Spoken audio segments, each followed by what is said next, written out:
DGP Shivadhar రెడ్డికి హైకోర్టులో big relief అట. ఆయన నియామకం చెల్లదంటూ దాఖలైన పిటిషన్ కొట్టివేత. రెగ్యులర్ డీజీపీ నియామకానికి 4 వారాల్లో పూర్తి చేయండి. ప్రభుత్వం అలాగే యూపీఎస్సీకి న్యాయస్థానం ఆదేశమట. తదుపరి విచారణ ఫిబ్రవరి 5కు వాయిదాట.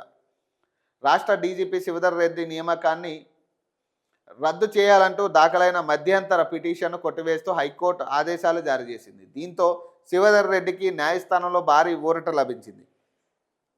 అయితే రెగ్యులర్ డీజీపీ నియామక ప్రక్రియను 4 వారాల్లో ముగించాలని యూపీఎస్సీ రాష్ట్ర ప్రభుత్వాన్ని హైకోర్టు శుక్రవారం ఆదేశించింది. నియామక ప్రక్రియపై కౌంటర్ దాఖలు చేయాలని ఆదేశిస్తూ తదుపరి విచారణకు వచ్చే నెల 5వ తేదీకి వాయిదా వేసిందట.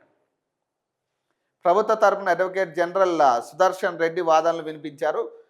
గతేడాది ఏప్రిల్ నుంచి 5 పేర్లతో కూడిన జాబితాను యూపీఎస్సీ స్పష్టీకరణ కోణం పంపిందని కోర్టుకు వివరించింది. కోర్టు ఆదేశాల మేరకు డిసెంబర్ 31న కూడా మరోసారి జాబితా పంపగా సుప్రీంకోర్టు అనుమతి తీసుకోవాలంటూ యూపీఎస్సీ ఆ జాబితాను తిప్పి పంపించిందని ఏజీ కోర్టుకు తెలిపారు. యూపీఎస్సీకి ఆదేశించాలని హైకోర్టును ఏజీ కోరారు. డీజీపీగా శివధర్ రెడ్డి నియామకాన్ని సవాల్ చేస్తూ సామాజిక కార్యకర్త గోపాల్ హైకోర్టులో పిటిషన్ దాఖలు చేశారు. నిబంధనల ప్రకారం డీజీపీ పదవి విరామం పొందే సమయానికి 3 నెలల ముందే యూపీఎస్సీకి ప్యానెల్ పంపాల్సి ఉంటుందని సుప్రీంకోర్టు తీర్పు ప్రకారం డీజీపీ నియామక ప్రక్రియ జరగలేదని పిటిషన్లో పేర్కొన్నారు.